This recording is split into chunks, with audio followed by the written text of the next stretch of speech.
Phone on the table, Sunday night. Scarlett's playing fetch with her bone. I just got done painting for a while on a commission project that I've been working in collaboration with a friend in the Army for many, many, many years leading up to this point. And it's just been the wildest project for me that I've ever done of, me as a civilian person. I'm not going to put any qualifiers on it, just me as a civilian being guided by someone, okay, backstory. I got to participate in this New York Times thing one time where they featured this painting I did called The Long Walk Home. That was the first painting this friend of mine commissioned. And the first thing he commissioned was coming home from Afghanistan in 2009. He said, would you paint something he said, would you paint what it looks like to come home from war? That's literally what he said. And of course, I'm a civilian psychologist. I'm a guy that has lived my life and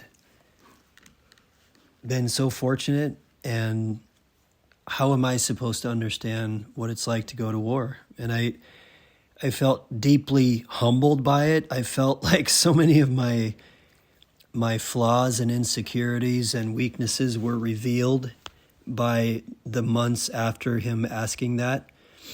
And really this collaborative process he and I have been on for many, many years has always just put me in a position where I have to really look at myself and really look at the world around me and really also do my very best as an artist to sit back and say, okay, how can I imagine? How can I be open to? How can I study? How can I listen to others? How can I pay attention so that I can understand what that might be like to come home from combat, from war?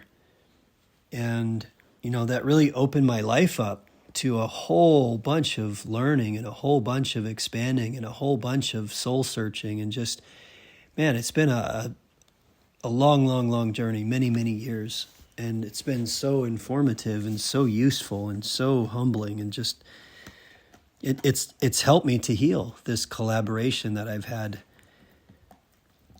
with so many people who have been in combat, who have been in war. And in some ways, we heal each other through the collaboration. I have this great mutual respect, this great reciprocal relationship with so many of these individuals that I've gotten to work with. In a lot of ways, they have helped me to become stronger within myself, to be more clear about, where I need to be strong, where I need to be firm, where I need to let go of fears. So this collaboration started off with doing this painting called The Long Walk Home. And after about 10 months of just obsessing and dreaming about, and, to the point where I was having dreams, I was having like vicarious dreams because I was talking to so many people and I was open to so much information, and I was watching documentaries and reading books, and it's just like creating this experience, almost like method acting, but really just, I would say in a mindful way, being open, just having an open heart, an open mind, an open body, and just allowing my body to empathize with what I observe in others. So flash forward to this more recent project that really now has been several years in the making because it's evolved. He's really asked me to think about the load that veterans carry on their back, the load that combat veterans carry on their back, the weight of, for what a lot of people, I think what a lot of people are really naive to is just how much goes on behind the scenes so that we can all bitch and moan about our daily life and the things that we are challenged by, and the traffic we have to deal with, and the lines at the grocery store, and and I don't mean to trivialize life. However, I do mean to say that we do achieve a massive amount of security and financial gain by what is going on behind the scenes across the planet. We are really positioned in such a way, often because of things that happen behind the scenes. And we can put all sorts of value labels on those things. We can put all sorts of judgments on those things. We can debate about it all we want, but it is real and it is there. And there are people who carry a massive weight on their back because they've done things in the shadows that allow the rest of us to walk around relatively, free and open and able to speak as I'm speaking now in this moment. Just having an opportunity to speak out loud, it just something we probably take for granted all the time, and we should really be mindful of that, the basic freedom to speak.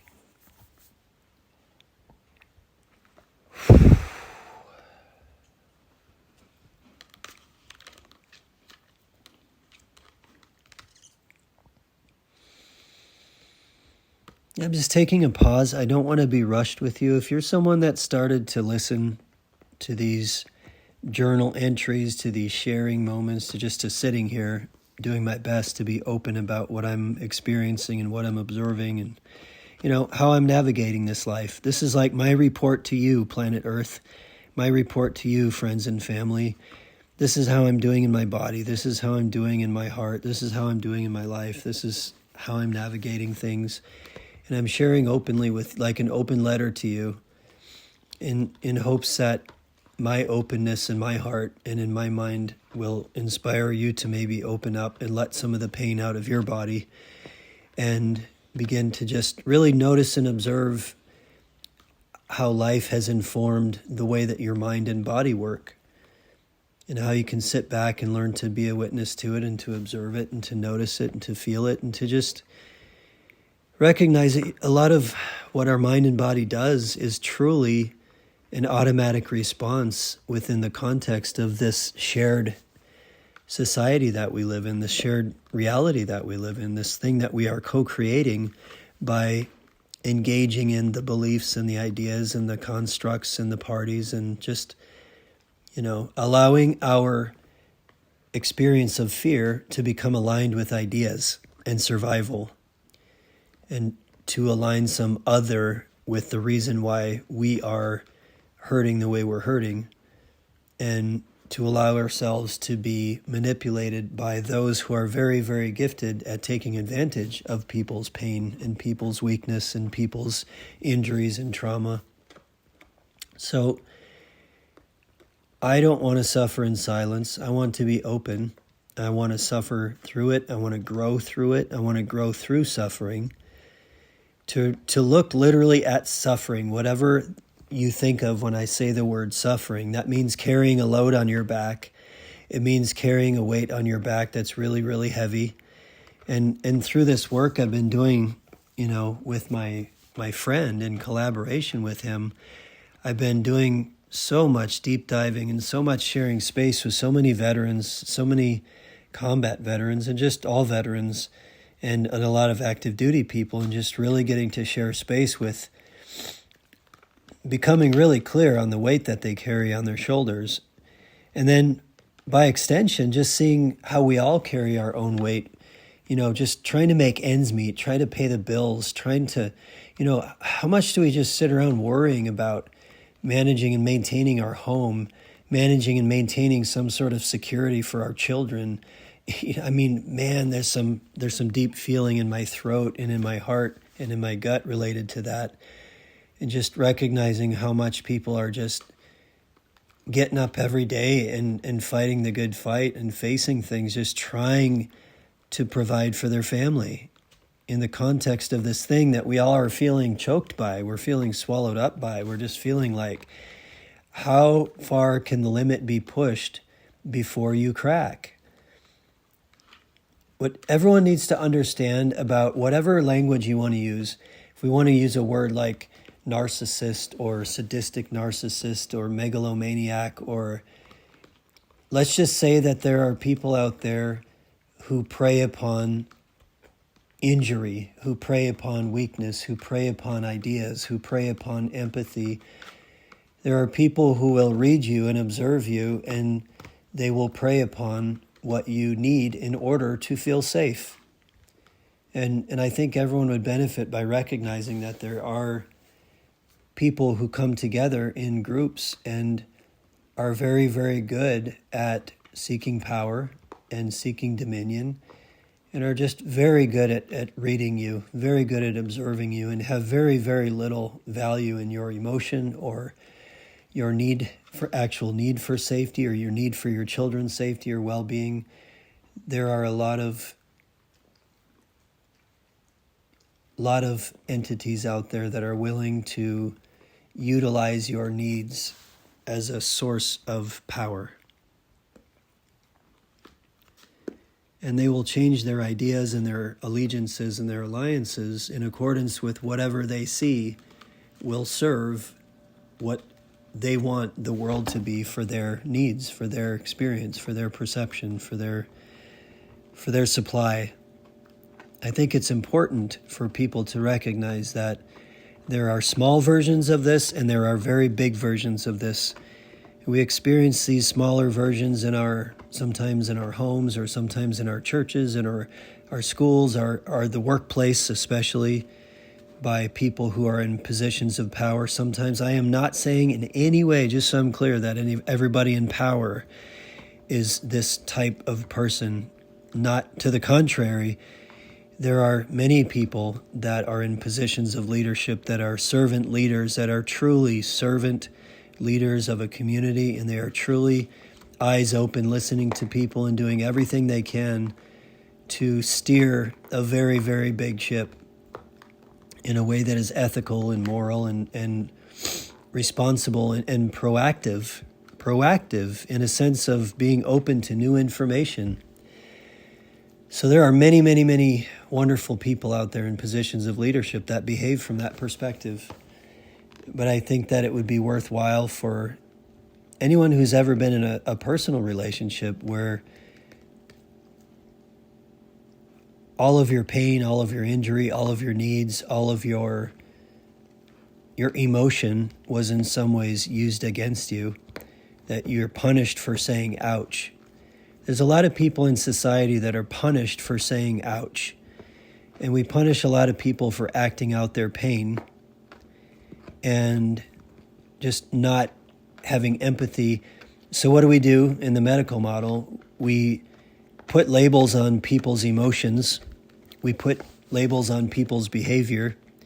And we say nothing of how those individuals got to be that way in the first place. But we have plenty of labels, and we have plenty of medication, and we have plenty of services available to service your disease or your disorder, or the thing that is presumably a disordered in you, rather than to have deep, great empathy for, oh, you were once upon a time this natural, wild little being as a child, and you had these natural emotions and these natural expressions and these natural sensations in the body, and you knew what safe meant, you knew what nurturing meant, you knew what love felt like, and you started to learn what pain felt like, and what abandonment felt like, and what betrayal felt like, and what judgment felt like, and what manipulation felt like.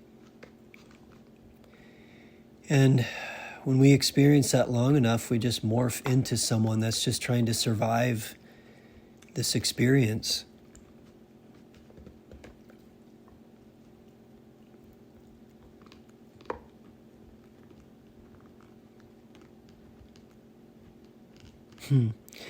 I just, to put words to why I'm pausing, I pause because I recognize I want to come back and just literally I'm taking a breath. I'm observing this sensation in the front of my mind. The moment I start speaking words, inevitably it triggers a part of my brain that is different from just observation or internal experience, internal sensation, internal thought. So just by putting words to something, it really lights up the front of my brain. And I notice that is, for me, kind of the source of anxiety. It's the source of ego attachment. It's the source of getting caught up in trying to fix something or resolve something. Or it's just getting lost on too many tangents. And I've learned that if I just pause and I slow down and I just come back to my breath and I just take a few moments, inevitably I'm going to pick it up where my heart would like to share from.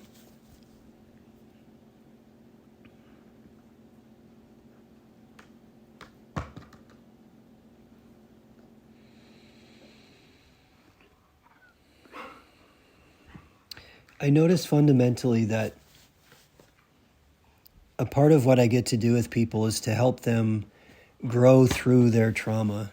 And there's many different ways to talk about what that looks like. But I get to help people notice, observe, tell the story, open up, and be able to truly look at and face and understand and contextualize their experiences in their lives. A lot of, painful, grieving, traumatic experiences. But I also get to help to guide people in the direction of recognizing that they had to, once upon a time, through a lot of abuse in the world, a lot of trauma in the world, all of us are just trying to survive. I guess that's where I was going earlier. All of us are just trying to become somebody, to survive this thing, to make sense with this thing. So we start to censor this honest, this truly honest body that we have as children.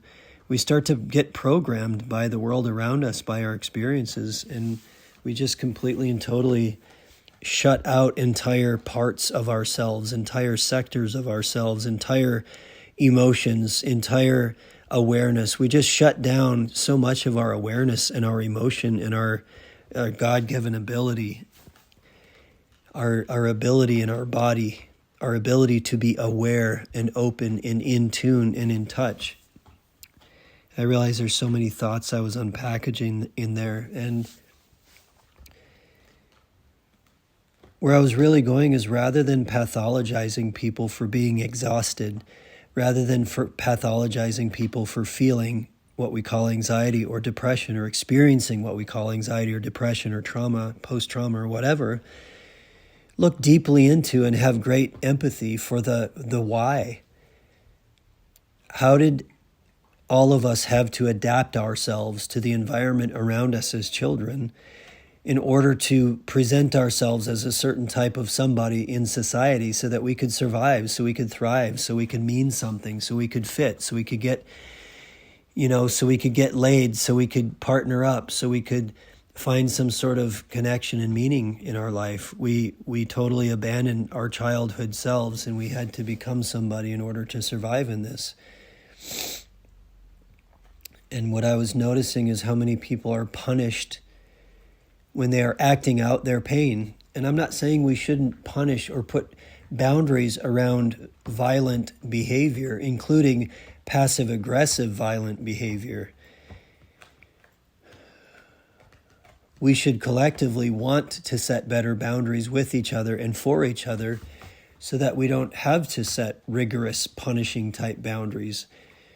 And the way we do that is to start truly having empathy for where people's violence and anger and anxiety and emotion comes from. Some people act out their pain, some people act in their pain.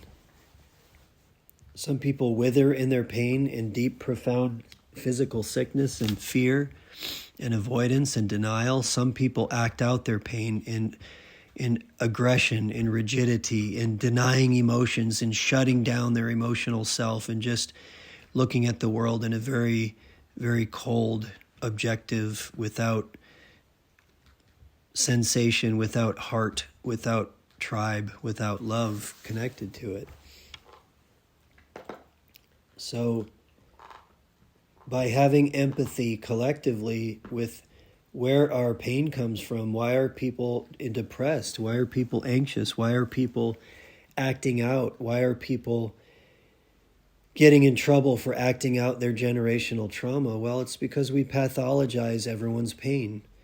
Rather than saying, wow, my body is telling me that I live in a sick, toxic environment, and I wake up every day and I have to find a way to navigate that environment, and I'm getting damn tired of having to adapt my entire body and mind and soul to the world around me in a way that allows me to somehow fit or to survive or to earn something, to not be punished in some way. So I think reeling it way back in, I'm just learning to share as honestly as I can in the present moment without really restricting myself very much on a Sunday night like this, doing my best to express kind of how I'm navigating living within my own body.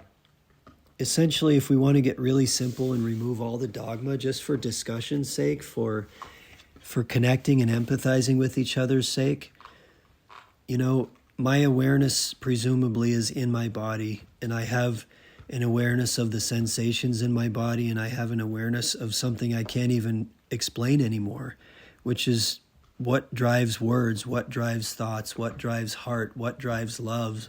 When I really look at, observing it all, it's not entirely evident what is behind love, intention, the desire to connect, the desire to share, the desire to heal, the desire to support and reach out and to open up. And all I can say is that the experience of it feels like what I've been taught God is, and Christ is, and Christ love and forgiveness and salvation, and moving in the direction of aligning my heart, mind, body, and soul with what I would only assume is love, is God, is Christ, is just the thing that's vibrating through me that allows me to speak more honestly and openly and candidly and open-heartedly, and to no longer hide that part of myself as I have my entire life, just to survive, just to get by, just to fit, for fear of, right? What if I open up, and what if there's fear? Just for expressing oneself honestly. And my intention and how I'm trying to express myself is just as non-judgmental, as non-pointing the finger at anything or anyone else, as just observant of how I'm navigating this experience and what I'm observing and what I'm noticing and what I'm paying attention to. So I hope that somehow by sharing in this way, there's something useful. Honestly, though, for me, it's just sending a message out into this beautiful space that we have the potential to cultivate. That's the thing. We, instead of being like perceiving that we are at the mercy of, instead of perceiving that, we're all the victim of something, recognize that your words matter. What you put out there matters. How you react to things matter. How you vibe and pulse and what you co-create in your shared spaces. We have to admit now we do share virtual spaces. We really are so far along in that venture, so much further than we realize. Think of how much time our mind, our attention is interacting with a virtual space, and really what amounts to a virtual community. How many people within your virtual community do you actually connect with in person on a yearly basis or a daily basis or a monthly basis? So I'm not saying it's bad. I notice I have rich, wonderful relationships with my online community. Many of these individuals I met at one point in person, I've interacted with in person, and we maintain and manage and continue our relationships through this gift of social media. So I try to look at social media as something that I get to speak openly and I get to speak honestly, and I just get to be as transparent as I can be, and others in my community can witness that or experience that if they want to, and I can witness that and experience that with other people in my community. And it seems like that kind of builds itself. It creates itself. You end up just naturally speaking a community into being. You end up naturally becoming, rather, just becoming a part of a community, becoming a part of a community, that's way more accurate of allowing myself to come out of my shell, to come out of my fear, to come out of my own narcissism, to come out of my own ideas, my own story of what I need the world to be for me, or what I need to be in the world. And to just totally start letting go of my perception of what I think the world should be or what I should be in the world, and just starting to really open up to an honest experience in the moment, and doing my best to take responsibility where I am aware, and to practice where I need to, where I am aware and willing. And just to commit myself to progressively aligning my heart, mind, body, and soul with openness, with honesty, with love, with whatever is there when I remove obstacles. And I'm not trying to juice it up. I'm not trying to fluff it up. I'm not trying to add a bunch of dogma. I'm not trying to add anything other than just sharing the experience in the moment of just being really open.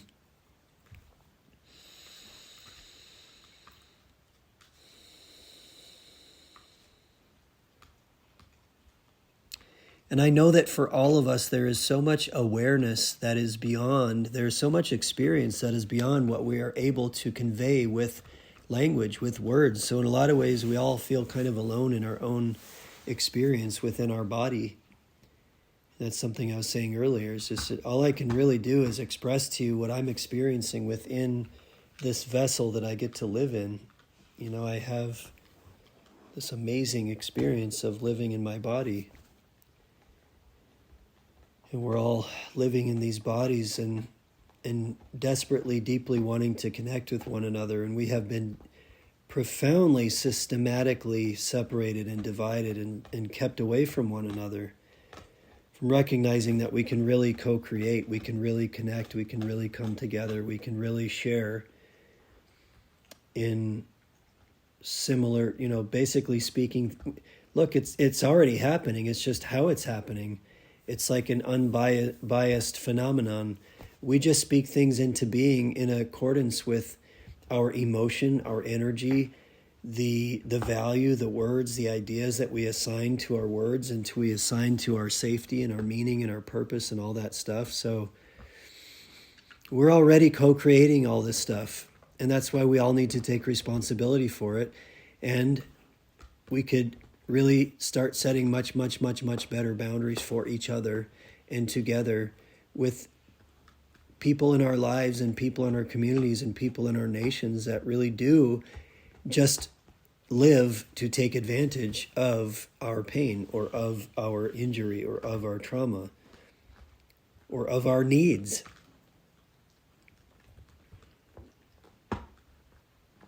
So I'm just doing my best to grow through my own journey, my own experience. If I was to really zoom in on my personal experience, I'm navigating being a single dad and navigating a very complex divorce that I did not want to be complex and that I didn't want in the first place, and been put into this position where much of my life experience as it relates to just what I'm free to experience has been really dictated, has been really influenced by my experience navigating separation and divorce. And just, I'm not going to get lost in the weeds in that, just out of respect for boundaries, out of respect for other people, and even out of respect for my ex. I just don't want to go too far in the weeds there. But suffice it to say, coming back to the moment,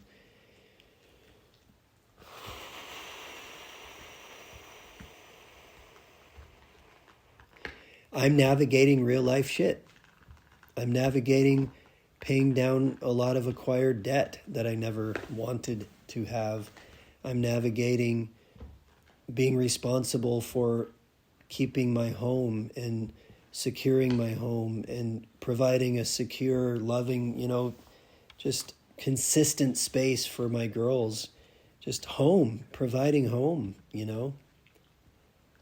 nurturing home, knowing where home is, knowing where my attention needs to go, knowing what I really need to work on in my three-dimensional space, my home space, the space I share with my daughters.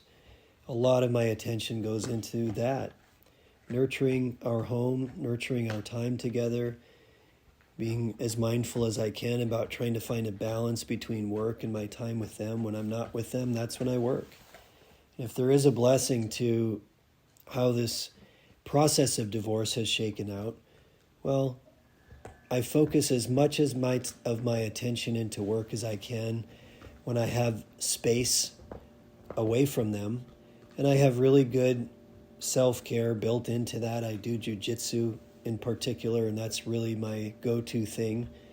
When I'm working, that's what I do in the morning or the evening, mostly the evening.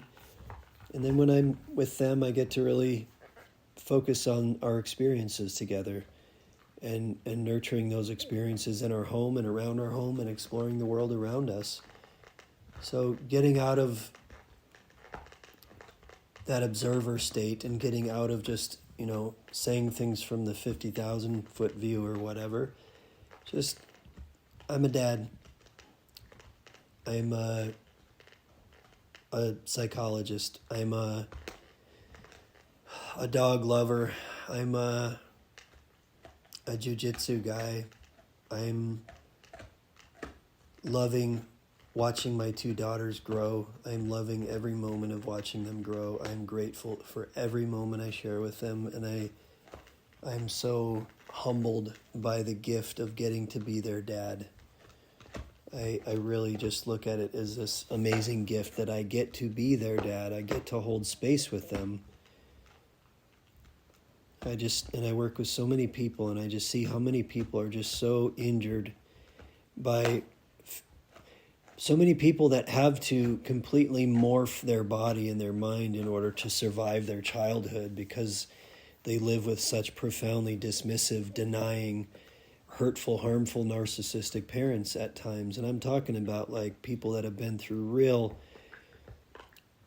There's a big difference if you have love in your home, if you have love, if you have a desire to grow, if you have forgiveness, if you have at least a willingness in your family to work through shit. There's a lot of people out there that grow up in homes where they just have to totally shut down their emotions or shut down their needs or shut down their desire to be nurtured or loved or taken care of because they live in such a hostile environment. And sometimes that environment is very overtly, physically hostile, and sometimes it's very passive-aggressive. It's hostility through neglect. It's hostility through denial. It's hostility through shutting down a child's perception. It's essentially punishing children for acting out their honest emotions and their honest thoughts. And what do? Look at what we fucking do, man. I get pissed off when I think of this. We start telling children that they are disordered when they're children, and that there must be something kind of off with the way they're seeing the world. And we start to define their internal experience according to disorder, according to how they are outliers from the group very, very early in their life. So we systemically, without even knowing it, we really do force children into some quite distorted, quite hurtful, harmful perceptions of themselves at very young ages. And it's just not necessary, it's not appropriate, it's not helpful, it's not useful. It's forcing children into a sort of denial of the honesty, of being honest about their own emotions, their own emotional experience. The way, with my own daughters, I constantly just tell them it's okay to feel what you feel. Just notice what your body's telling you. Notice the sensation of sadness, notice the sensation of anger, notice the sensation of happiness, of love. And just recognize that you can breathe and you can observe and you can feel and you can allow yourself to allow the wisdom of your body to guide you in your life if you learn to listen to it without bias, without fear, without judgment, without a story attached to it about how you got that way, just to sit back and observe it. I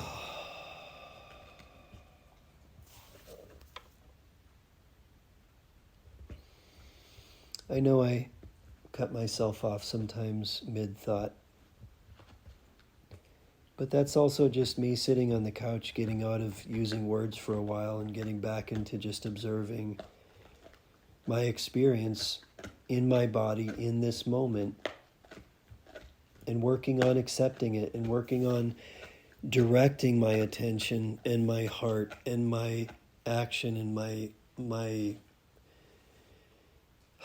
focused intention and my focused attention toward really being accepting in the present moment as it is, and really allowing myself to surrender into the moment perpetually. And I really think that that's salvation, because you can say something like surrender to Christ within in the present moment by moment, breath by breath, as a moment by moment by moment surrender. You could call that baptism.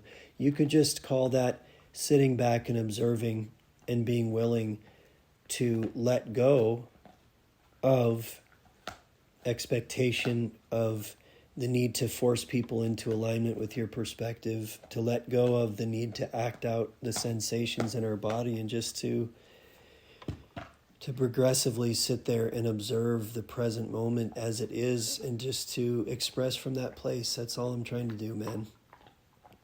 That's all I'm trying to do. And I would be sitting here in silence doing this anyway, and I have found utility in just doing my best to share the best I can in the moment. And that's part of why I make art as well. It's part of why I share space with people in different ways, is just because this isn't just something to communicate with words. Most of it is experienced outside the realm of language. We do the best we can with language to connect with each other. Certainly we distort reality through language. And again, like I'm saying, we pathologize and we pervert and we judge and we punish people who are acting out their pain. We really do. We start to punish children for acting out their pain at a very young age. We start to pathologize people for acting out their pain and their confusion and their lack of security at a very young age. We pathologize them, and we don't tell them why their diagnosis is the way it is. We just suggest a treatment. And a lot of times that treatment involves some sort of medication, some sort of commodified thing that you can become dependent upon in order to feel reasonably okay about navigating this thing that your body is telling you is really kind of fucked up and kind of toxic, and it's kind of feeding off of you, and you're feeling drained by it. You're feeling progressively more drained by it, beholden to it, like you're trying to keep your head above water. So I'm trying to navigate every day, keeping my head above water and tending to this delicate balance in this delicate garden, doing my best to let go of stuff I need to let go of, and let go of ideas and fears and perspectives and stories and reactions in the present moment that I just don't need, that aren't good for me, that aren't good for my children, that aren't good for my family, that aren't good for anybody.